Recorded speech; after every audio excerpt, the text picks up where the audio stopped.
Hello à tous et bienvenue sur cette nouvelle vidéo. Donc aujourd'hui, je vais vous montrer comment connecter un agent IA à Telegram pour que en fait l'agent IA puisse répondre à toutes les demandes de vos clients que vos clients vont poser en fait sur votre compte Telegram via justement une base de données qui sera accessible par l'agent.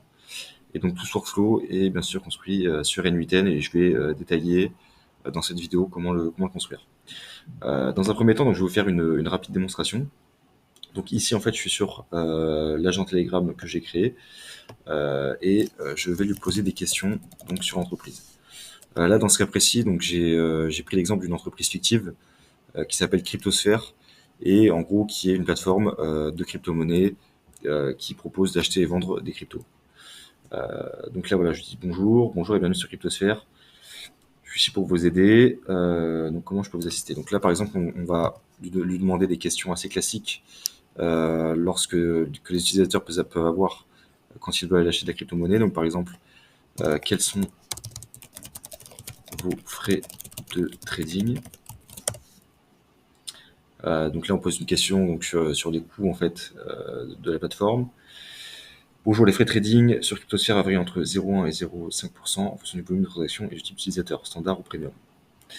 Ok, quels sont les cryptos listés sur la plateforme? Donc là, une autre question assez courante pour les acheteurs de crypto.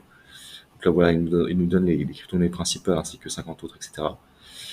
Et là, par exemple, si je demande comment créer un compte,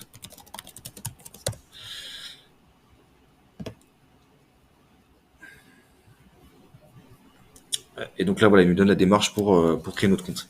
Donc en fait, voilà, on peut lui poser plein de questions voilà, très spécifiques sur l'entreprise, bien sûr en fonction des données que vous donnez à l'agent IA. Mais voilà, ça peut faire un très bon premier support client si vous avez des utilisateurs qui utilisent Telegram. Donc voilà, c'est parti. Je vais vous montrer en détail comment construire ce workflow. Donc la première étape de ce workflow, en fait, ça va être de créer un bot sur Telegram qui va être en mesure donc de recevoir les messages et ensuite de les transmettre à l'agent IA. Donc pour ça, c'est très simple. Vous allez ouvrir Telegram et vous allez vous rendre sur BotPhaser. Donc en gros, là quand vous êtes ici, vous faites contact et vous tapez donc BotPhaser. Et donc ça, c'est un service sur Telegram qui permet donc de créer des bots assez rapidement. Et donc quand vous êtes sur la page d'accueil donc de BotPhaser, vous allez faire Start. Et en fait là, ça va vous indiquer toutes les commandes possibles pour en fait créer et personnaliser votre bot. Donc nous, celle qui va nous intéresser, c'est celle-ci, donc la classique, slash new bot, qui va nous permettre donc de créer ce nouveau bot. Donc c'est parti, slash new bot. Et donc là, il va nous demander quelques questions pour la configuration. Donc comment voulez-vous l'appeler? Donc moi je vais l'appeler assistant cryptosphère. Donc tac. Donc là c'est parfait. Et donc là il lui faut un username. Donc là pour cette étape-là en fait il faut quelque chose d'un peu exotique parce que en fait il y a énormément de noms qui sont pris. Donc là je vais mettre quelque chose complètement au hasard, voilà, que je tape au hasard et donc qui termine par bot. Vous voyez même en tapant des choses aléatoires c'est déjà pris. Euh, hop, on va tester comme ça. Donc voilà, une fois que vous avez trouvé donc un username, le bot en fait est créé et on va récupérer donc ce token d'accès pour justement pouvoir le connecter directement sur N8N.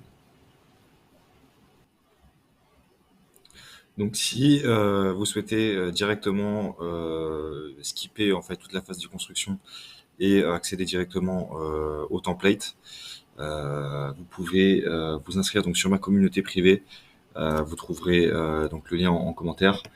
Donc en fait vous allez arriver sur une page similaire et vous vous rendez dans template agent IA et ici en fait je vais indiquer tous les agents que j'ai créés avec justement un fichier à télécharger et sur lequel en fait vous avez juste à le télécharger sur N8N pour avoir directement le template.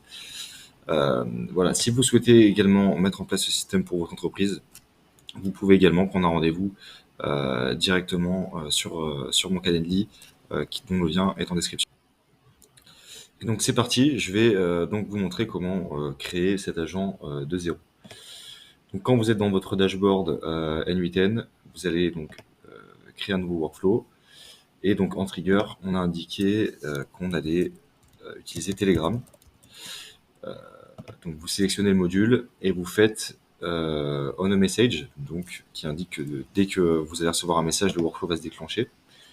Et donc ici, vous allez devoir paramétrer, donc comme on l'a vu un petit peu tout à l'heure, votre clé API. Donc vous faites, moi j'ai déjà installé, mais là vous faites create new credential, et en fait ça va vous demander un access token que vous allez retrouver donc directement ici lorsqu'on a créé le bot. Donc vous avez simplement en fait à le copier-coller et en fait votre bot sera directement connecté sur le workflow N8N. Et donc moi en l'occurrence je vais sélectionner le mien, voilà. Et une fois que c'est fait, je vous invite à faire un test. Donc vous faites test workflow. Vous allez donc sur le bot que vous avez créé et vous tapez un message de test. Et donc là, voilà, on peut voir que le message a bien été reçu et on voit donc le contenu du message est juste ici, voilà, dans la partie texte. Et donc c'est ça qu'on va utiliser pour en fait nourrir entre guillemets notre assistant IA. Donc une fois que le déclencheur Telegram est paramétré, on va directement sélectionner un module d'agent IA, donc celui-ci. Et donc là, vous allez arriver sur cette fenêtre. Donc vous conservez tout l'agent, vu que c'est un agent IA en fait qui va être équipé d'un outil. Ici, en l'occurrence, ça va être une base de données vectorielle pour avoir accès à toutes les données de votre entreprise. Ensuite, source for prompt. Ici, vous allez sélectionner define below. Donc c'est vous en fait qui allez sélectionner, qui allez indiquer en fait le prompt. Et ici, dans la partie texte, on va mettre voici le message d'un utilisateur. Hop. Et ici, vous allez sélectionner ici, donc la partie texte, et vous allez directement l'indiquer, la drag and drop dans cette case. Et donc comme ça, l'agent pourra avoir accès à tous les messages reçus par les utilisateurs Telegram. Une fois qu'on a fait ça, ici, on va indiquer dans Add Option, on va sélectionner System Message. Et en fait, donc ça c'est le prompt system, ce qu'on appelle le prompt system. Et donc en fait, c'est un prompt qui va vraiment déterminer de manière ultra précise le rôle de l'agent. Donc moi, en l'occurrence, j'ai déjà le mien. Donc je vais le copier-coller. Voilà. Donc si vous souhaitez le prompt, il sera disponible également donc sur le template dans ma communauté privée. Donc c'est un prompt qui est quand même assez complet. Et en gros, pour vous résumer rapidement, donc on lui donne des instructions, une chaîne de raisonnement, donc comprendre la demande, vérifier le contexte, interroger la base de données, analyser les informations et donner une réponse. Donc on lui indique également ce qu'il ne faut pas faire. Ne pas fournir de réponse, par exemple, ne pas fournir de réponse incomplète ou incorrecte, ne pas répondre si la demande est ambiguë, ne pas utiliser de ton familier. Et ensuite, on va lui donner 3 exemples, enfin là en l'occurrence 4 exemples, pour qu'il puisse s'appuyer dessus pour répondre de manière efficace. Donc voilà, comme je l'ai indiqué, ce prompt sera disponible directement dans la communauté privée. Ou sinon, vous pouvez bien sûr faire le vôtre qui sera personnalisé à votre business. Et donc une fois qu'on a fait tout ça, donc le nœud d'agent IA est terminé. Il va juste falloir qu'on rajoute donc un modèle pour le faire fonctionner. Donc moi en l'occurrence, c'est comme d'habitude OpenAI avec GPT-4o mini qui est très pertinent et surtout peu cher en fait au niveau de l'API. Une fois que j'ai le modèle qui est sélectionné, on va ajouter un outil, enfin pardon, une mémoire à l'agent pour qu'en fait il puisse s'appuyer sur ces précédents échanges en fait pour apporter toujours plus de pertinence en fait aux réponses. Donc là on va lui donner une clé. Donc ici en l'occurrence je vais indiquer Telegram. Et contexte window length, en fait, c'est le nombre d'interactions passées, c'est marqué juste ici, sur lequel il va se baser en fait pour avoir un maximum de contexte. Donc vous pouvez laisser sur 5. Et donc une fois qu'on arrive ici, on va donc sélectionner Tool. Et ici, on va taper Vector Store Tool. Et on va aller juste ici. Et en gros, cet outil, voilà, comme c'est indiqué, ça va permettre de répondre à une question basée sur un Vector Store. Ensuite, donc vous sélectionnez un modèle également pour ce module. Donc on va rester sur OpenAI, GPT-4 Omni.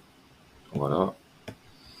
Et on va utiliser Supabase comme base de données vectorielle. Donc vous sélectionnez Supabase ou un autre d'ailleurs si vous êtes à l'aise avec une autre base de données. Moi en l'occurrence j'utilise Supabase. Et une fois que vous avez le nœud Supabase, donc vous resélectionnez un modèle pour l'embedding. Donc ici, tac, OpenAI, et vous laissez voilà, le modèle sélectionné par défaut. Et ici, donc le paramétrage est terminé. Vous devez simplement donc, donner un nom à l'outil donc Vector Store. Donc moi je vais l'appeler Telegram hein, tout simplement. Et description. En gros là c'est la description sur la donnée en fait qui est comprise dans ce Vector Store. Donc ici je vais mettre données sur les questions fréquentes posées par les utilisateurs. Voilà. Donc là-dessus on est bon et donc ici il va falloir donc configurer notre base de données vectorielle pour qu'elle soit correspondante en fait aux données de notre entreprise. Donc une fois que on a ajouté le nœud Supabase, il va falloir donc créer justement cette base de données sur Supabase. Et ça, je vais vous montrer tout de suite comment on fait. Donc vous vous rendez sur supabase.com et en fait vous créez un compte tout simplement. Donc juste pour rappeler en fait l'intérêt de créer une base de données vectorielle, c'est que ça va permettre en fait de traiter enfin ça peut traiter de très gros volumes de données en fait par l'IA et en fait c'est dans ce cas précis que c'est intéressant, c'est quand vous avez beaucoup de données à lui transmettre. Et donc en fait voilà c'est ça la principale utilité d'une base de données vectorielle.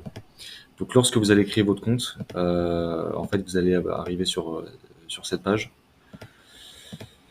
Donc là il n'y aura aucun projet, mais vous allez devoir créer un nouveau projet. Donc vous créez un nouveau projet, donc moi je peux pas parce que voilà, j'ai atteint le maximum. Mais concrètement vous devez lui donner un nom et un mot de passe. Et en fait ça prend quelques secondes et le projet est créé donc dans votre espace juste ici. Une fois que le projet est créé, vous vous rendez dessus et vous retournez donc sur N8N. Sur N8N, vous ouvrez le nœud Supabase juste ici et vous faites documentation. Voilà. Dans la documentation, vous descendez un petit peu, vous allez sur Quick Start pour mettre en place votre Vector Store et vous arrivez donc sur ce morceau de SQL, donc c'est du SQL que vous allez copier, ok, revenir donc sur Supabase sur votre projet, aller dans SQL Editor juste ici, tout simplement coller le code et faire run. Donc là voilà, on voit success, donc le code a bien été appliqué. Et en fait, qu'est-ce que ça a fait? Tout simplement, si vous êtes dans Database, ça a créé en fait une base de données avec les bonnes nomenclatures pour qu'elle soit compatible avec N8N. Donc là, votre base de données est créée. Si vous l'ouvrez, ça va vous ramener directement dans Table Editor. Et en fait, ici, quand on va ajouter de la donnée, injecter de la donnée, elle sera en fait directement visible juste ici. Et donc en fait, là, tout simplement, la base de données en fait de votre vector store, elle est créée. Donc une fois que vous avez créé la base de données, il y a une autre étape, c'est de connecter donc votre compte Supabase directement donc via l'API. Et donc je vais vous montrer comment faire. Donc, vous allez dans Create New Credential. Et donc ici, on va vous demander un host et un service role secret. Donc vous revenez sur Supabase et vous allez dans Project Setting. Et dans Project Setting, vous avez donc là l'onglet configuration, API. Et ici, voilà, vous avez les deux éléments qui sont demandés par N8N. Donc, très simple.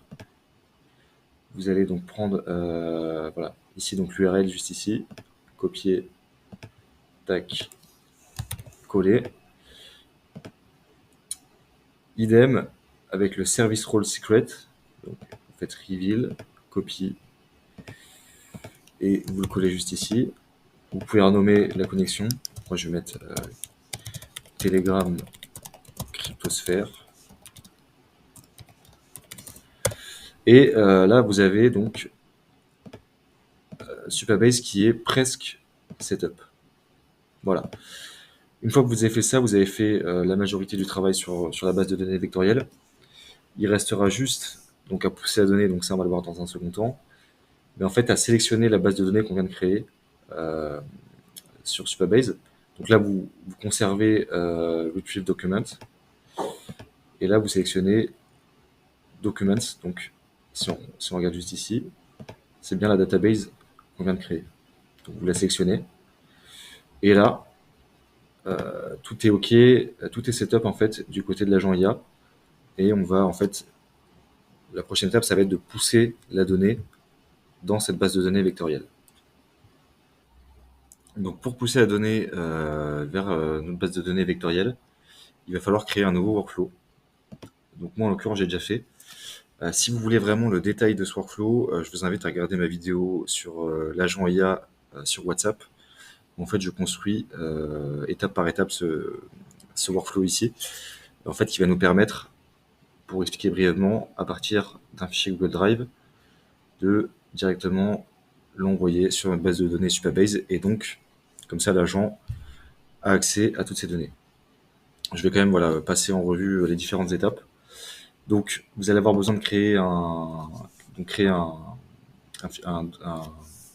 dossier Google Drive avec dedans, donc moi j'ai mis un document texte qui reprend en fait des informations sur Cryptosphère. Donc voilà, c'est des informations que j'ai générées avec l'IA, donc c'est assez rapide. Il n'y a pas beaucoup de données, donc c'est assez court.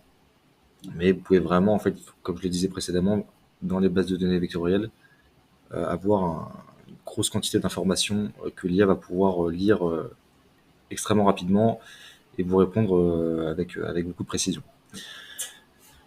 Donc là, voilà, en gros, concrètement, il y a des informations basiques sur l'entreprise, une FAQ, les produits et services proposés, et ça s'arrête là.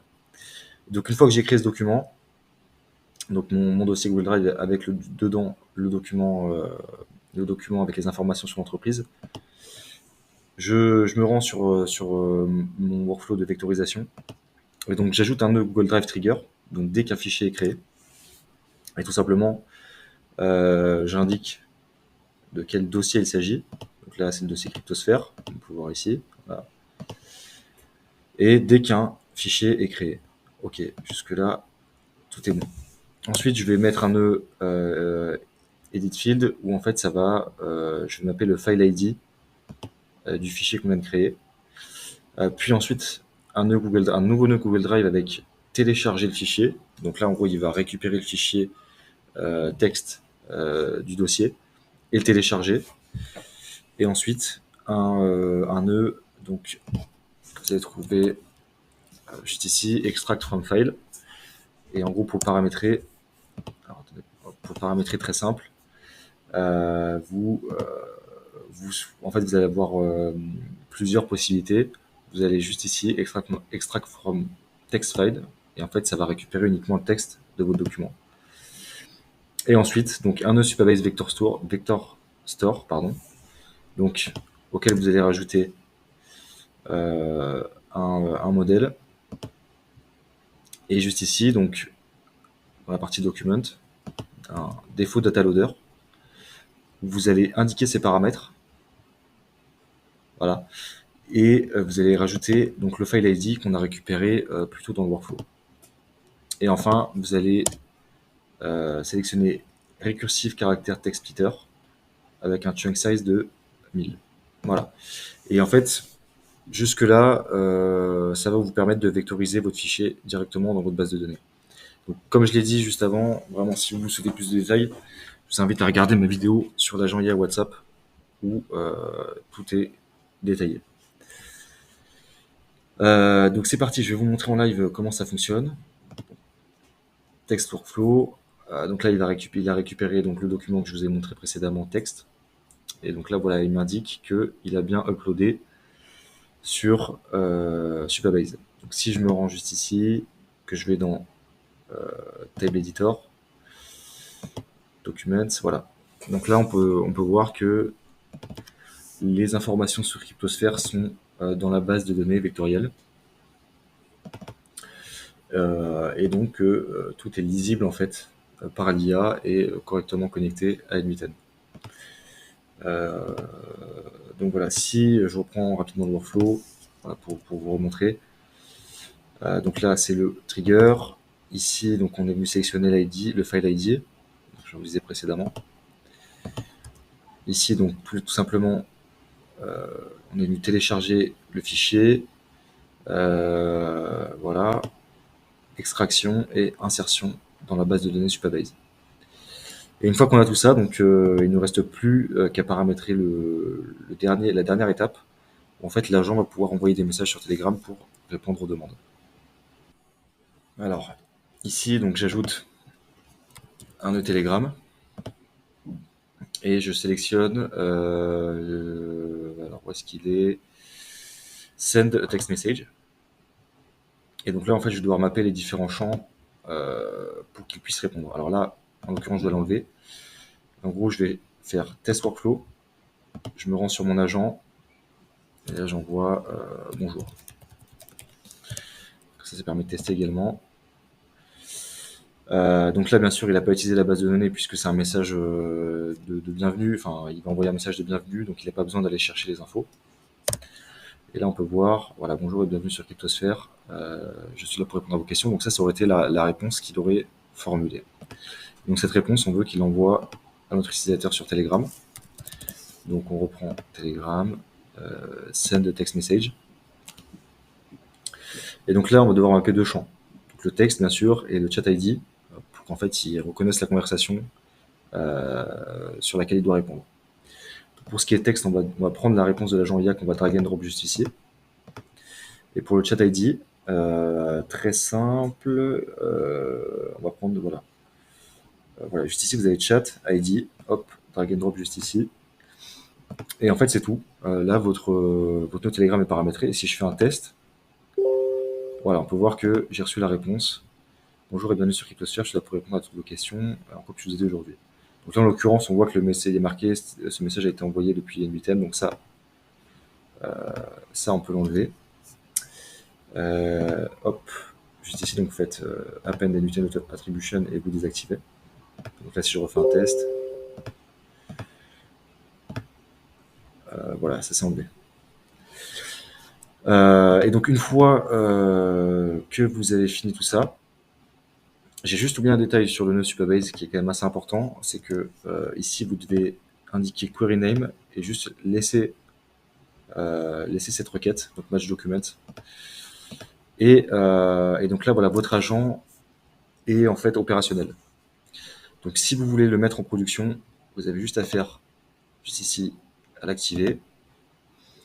Et donc là, hop, vous pouvez donc le tester. Donc je vais reprendre un peu les questions que j'avais posées en début de vidéo. Quelles sont,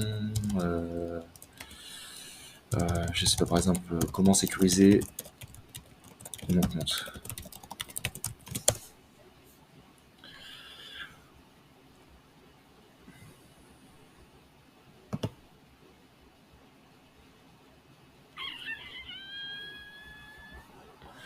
Voilà, pour sécuriser votre compte sur Cryptosphère, voici quelques recommandations, etc., etc. Donc là, voilà, on peut voir que notre agent est fonctionnel. Donc bien sûr, vous pouvez encore plus le personnaliser, vous pouvez ajouter d'autres outils, euh, par exemple des informations sur des clients, des accès à d'autres fichiers. Enfin voilà, c'est même pourquoi pas pouvoir prendre des rendez-vous en fait pour répondre, enfin pour si vos clients veulent discuter, si c'est un prospect qui veut signer. Donc là en l'occurrence c'est pas pour cet exemple-là, mais voilà, vous avez vraiment beaucoup de cas d'usage en fait. Dès que vous avez des prospects ou des clients qui utilisent Telegram, vous avez vraiment beaucoup de matière et beaucoup de choses à faire. Donc voilà pour ce workflow. Donc comme j'ai indiqué en début de vidéo, il est disponible dans ma communauté privée, le template. Donc vous avez juste à vous inscrire dans la description et vous aurez accès à tous les templates que j'ai sortis et également à d'autres agents exclusifs que je ne mettrai pas sur YouTube. Si vous voulez également travailler avec moi et implémenter ce type de système pour votre entreprise, vous pouvez prendre un rendez-vous également dans mon Calendly qui est en description. Voilà, bah écoutez, j'espère que la vidéo vous aura plu et je vous dis à très vite pour d'autres tutoriels.